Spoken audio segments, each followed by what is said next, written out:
Hey everyone, Nolar here, back on the 5-9 mobile channel, and today we're going to be talking about Tales of Lumanaria. If you didn't see it, we did a first playthrough. I'll put it right here on the top left corner, or top right corner, sorry. So go check that out just to get an idea of what it is, because this is a developer update. Now, of course, on that first playthrough, I had Gail with me, and Gail's here again to discuss the developer update. So, Gail, say hello to everyone. Hello, everybody. Yeah, we did do that. Of course, we also did look at the feedback and, responses to everybody who also played the game and, the issues everybody had as well. So it's going to be interesting to go through this developer message because not a lot of gachas usually put out developers message. So curious to see what this has. Yeah, absolutely. Now, again, if you guys are new here to the 5-9 mobile channel, we cover lots of mobile gaming news. You go through some playthroughs, do some reviews, discussions, and all that stuff. So if you're new here and like the content, hit that like button, hit that subscribe button, and ring that notification bell so you know when we go live with content that you would enjoy. Now, with that said, let's dive right into the first picture on the Developer 1.1 preview. So as always, the Tales is on its 26th year. So this game came out, I want to say in November. Yeah, I think I want to say November. It was November. It's not been that long, surprisingly. It was actually the start of November, I think, even. So yeah. Yeah, so it's been a long time coming, but they've, they released the game, and we did the first playthrough. Again, a first playthrough is just initial reactions, but once we started playing a little longer, I mean, both Gail and I could not stand to get through the game, unfortunately. That should tell you a lot. So we had a lot of issues. The main issue we had was it's a portrait game. I mean, normally that's not a bad thing. Look at Star Ocean Animesis, rip that game. And Dragalia. then, memory defrag. Oh, Dragalia also ripped memory defrag. But it's not a bad thing to be portrait, but the controls are really wonky because the movement and attack button were on the same, literally the same button. Yeah. And so it got really awkward. So now they gave you an option to separate the attack and movement movements. While this game is designed to be played with one hand, there are many customers who also play on tablets, so we added an option to separate the movement and attack buttons to allow it to be played with both hands. Thoughts on this initial setup here? I think it's a much better decision for sure. I mean, the thing is, you can use the one-handed setup. I mean, Dragalia is the perfect example, as I mentioned, of having that one-handed setup of being able to do two things at once, basically, right, with one action, basically. But the thing is, Dragalia's is a lot more smoother. It felt like Tales of Lumanaria was so clunky. It wasn't optimized at all, it felt like. And if you're an action game, especially an action gacha game, it can be a huge turnoff, right? So I think this is a good alternative. I mean, again, it will require you to use two hands, or probably flick with one hand, one finger, and then use the other finger immediately to attack, possibly, or something like that. It's at least another step. I would have preferred if they could, optimize the already, same button thing if possible. But if they can't, this is a good alternative, I think, for sure. At least it's an option. That's what I'm asking for, right? I mean, some people like a certain play style over another. Just give us options. Don't force us in a path. Exactly. Okay, let's go to the next image here.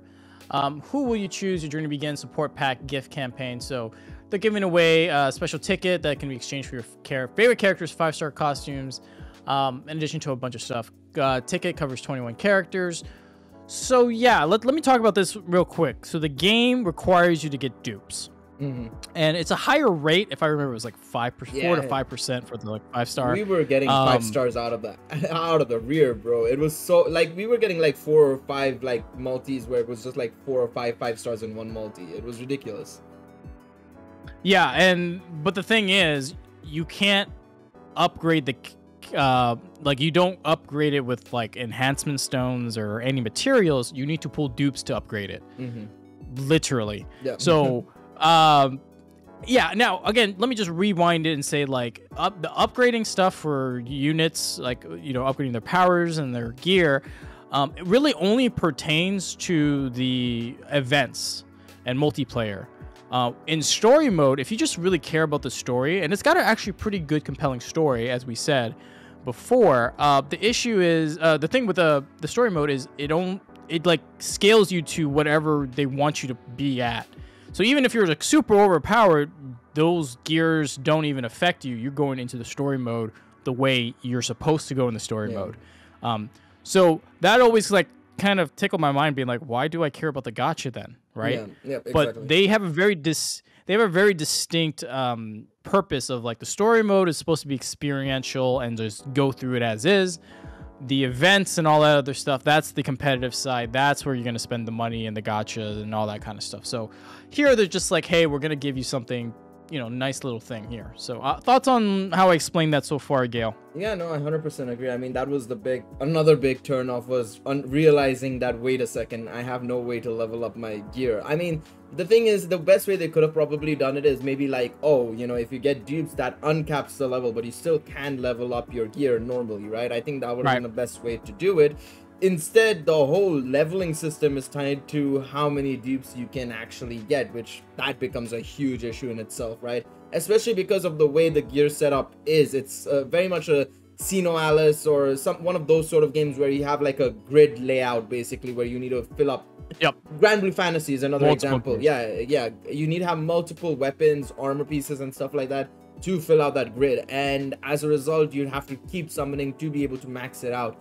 Again, the rates do help, like you said, but yeah, that was the biggest turnoff. And yeah, I mean, the thing is, the story, yeah, it is nice and all, but obviously you're gonna be paying attention to the events and multiplayer, which we'll also talk about later on. If I think there is one bit about multiplayer later on, right?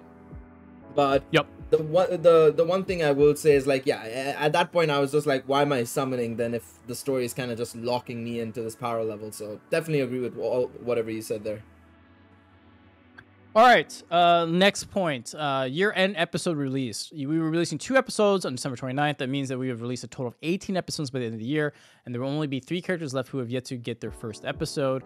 If you have some time to the holidays, we recommend you go ahead to the upcoming start of episode 2.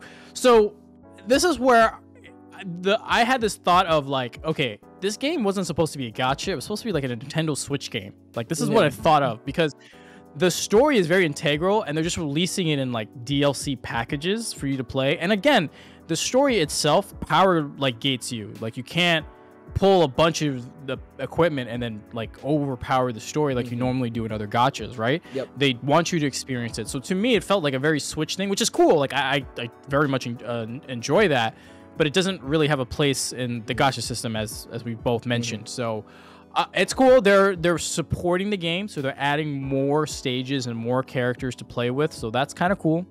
But so this clearly means they're not going to drop the game off in like the next 2 months, right? It's going to continually be supported, and especially since they poured a ton of money into this game, right? So yeah, not only, they need to do something. Yeah, not only that, obviously we do know Christoria is also shut down, right? So this is the only Tales of gacha out there, basically. So they kind of have to rely on this one being the moneymaker for the Tales of series.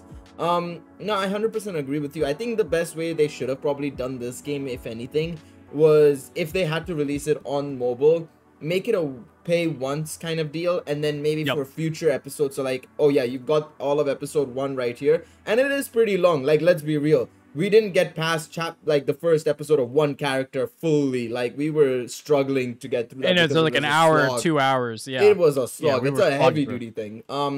So it is a lengthy experience. So maybe they could have done episode 1, and you know, the whole game in general is like $7 you spend on it, and that's your game. You use in-game currency itself that's not paid. You can't buy it or anything, but you use in-game currency that you farm via multiplayer or whatever. You can get the costumes via the gacha, and it's like unlimited basically in that regards. And then episode 2 costs like $3 or something for people to spend on, and so on and so forth. Maybe that would have been a better option, but gacha's gacha, you know, people know how much you can get out of a gacha game, so they'll definitely go down that route instead for sure. Yep. All right, next page here. Multiplayer boss battle updates. So a lot of importance of having you get to know the new characters and the story for the episodes. We used episode 1 as the time to introduce the characters, but now the characters have been introduced to the story.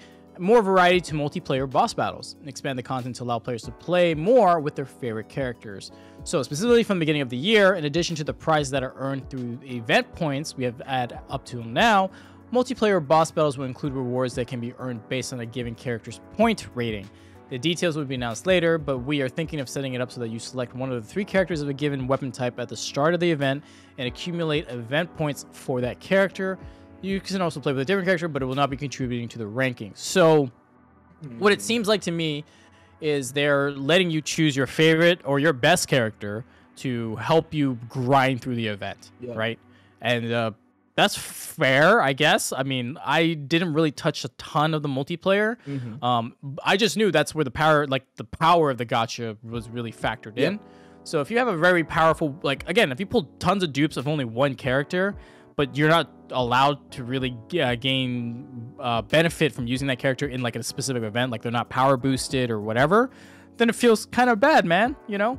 So here it's just like, hey, like the gacha may have screwed you over for like the brand new shiny event character, but your old one's still useful. You might not get as many points, but you'll get points. So like this also kind of further, you know, as a whale, it would be like, hey, keep summoning, because this will give you an incentive to keep summoning so you can place better in the events to get better rewards and stuff like that. So like I see their thought process, and look, if whatever works for them and helps them earn revenue, cool. Your thoughts? I mean, as I mentioned earlier on, right, about the multiplayer, I did do a little bit of the multiplayer. I mean, first and foremost, we were, I think, on the JP version because we were trying to get the JP voices, as well as obviously it came out before the global version, right? So obviously there was a little bit of lag and delay, which I'm not going to attribute to, you know, the game being bad. Obviously, we're playing from a completely different region, right? So I assume if you were on the global version, I would hope that the playability is a little more sustainable, I suppose, and a little better, in that you're not getting lag spikes or anything of that sort. But I did find the rewards and the amount of time you would put in potentially didn't come back to you at the same time. So I feel like, yes, this is actually kind of a good change in one way, in that it allows you to potentially focus on one character and especially allow you to have a reason to summon as well, kind of, right? Because that's the whole point we were making earlier on, was there's no real reason for you to summon if you're just in it for the story. But now if they are adding more rewards and stuff via this multiplayer boss battle update, maybe you might be more incentivized to play the multiplayer and as a result summon more. So I guess this is their way to kind of get people to, oh yeah, we want you to actually summon a little bit more, thank you very much, please. So kind of cool. I mean, it's also rewarding people who have also actually summoned and have a place and want a place to actually, you know, play the game. So that's also another point, of course, but it's also for them to also incentivize people to summon as well, I feel, for sure. Alrighty, and then let's go to the last page here. Implementation of Japanese voices. Schedule TBD. Okay. So basically, look, on the global side, you only got the global voices, right? It'd be nice to have the Japanese voices, but to get the Japanese voices, you have to actually play the JP version. So you had to VPN into Japan, so it recognizes that you're there and gave you the JP version and all that stuff. And obviously, you know, I'm a sub guy over a dub guy for my anime, so I like to hear the Japanese voices. They have a little bit of different intonations. It just makes me more immersive into that world, personally. But anyways, they heard the feedback, so they're implementing it. They don't know when. It says TBD, but it's gonna happen soon. So I'm pretty happy about that. I'm sure you are too, Gail. Yeah, of course. I mean, it's something. It's one of the reasons, like I said, we started on the JP version. Obviously, it released earlier as well, but I think that was like a key point for a lot of people. Was like, oh, JP voices aren't there on the global version. Well, packing my bags, going and installing QO app, and downloading the Japanese version of Tales. So yeah, it's a good thing that they're finally implementing it on the global version. So that means more players will possibly play the global version, and as a result also have a better experience via the multiplayer and stuff. So I think it's a good thing. I do wish they'd given us a bit of a schedule, you know, maybe like, oh, 3 to 4 months out. And even if they don't make it by, say, April or something, it's understandable because of the pandemic going on still, you know, and, you know, everything going haywire at this point in time. It's understandable that they're still working on it and everything. So in that regards, I'll give them some leeway in that they just don't want to give anybody any promises just yet, but let them know that they are working on it. So that's good. Overall, I think that it's a great addition for sure. They had to do it at some point because that was everybody's biggest issues, to be honest.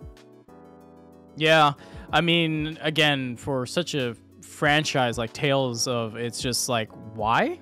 This makes no sense, you know? Like every other gacha game or other game in general gives you this option. Why didn't they? So, look, it seems like they're listening to feedback, which is great. You always want developers and publishers to listen to feedback and make changes because you know, that means they care. They want this to succeed, and they are listening to, you know, what the player base is saying. Now, I'm not saying they have to listen to everything, you know. You know, some people who scream at the top of the rooftops, maybe they're not the right people, but if the consent, these four things that are like some of the big consensus, right? The multiplayer issues, the lack of the JP voices, you know, summons, and then the movement button. That's like the big thing. Like the gameplay itself is paramount. The unfortunate part is, like you and me, we're willing to follow and potentially give this a second chance, right? Yep. However, it's hard to make another first impression on players. So it feels like they really bungled the launch at the beginning, and a lot of people tried it, laughed at it, wrote it off, and they're never thinking about it again because there are 1,000 other gacha games to play that, you know, deserve their time, or they believe deserve their time. So I hope this is a good move and it moves them in the better direction, but I'm not holding my breath, unfortunately. Hate to say it, but it may be too little too late, but we shall see. Your thoughts, Gail, on what all this is? Honestly, yeah, I think it's a good thing that they're actually listening to people, and, you know, a lot more companies are actually listening to players, and, you know, it's hard to say, like, you know, especially because this is being made by Bandai. You immediately, that was our first thoughts as well. It's like gonna be another Bandai gacha, and it was, unfortunately, at launch it felt like, oh, it's another Bandai bundle basically, or a bungle basically from them. So it's good that they're actually listening to us here. Obviously, I'm hoping for more changes because, like I mentioned, I really like the look of the game. I mean, I think that's something we both agreed on, is the UI and stuff was really nice. A bit cluttered, but it looked really modern, a bit different compared to most gachas of recent memory, and especially compared it to, I think, Slime at that time, right?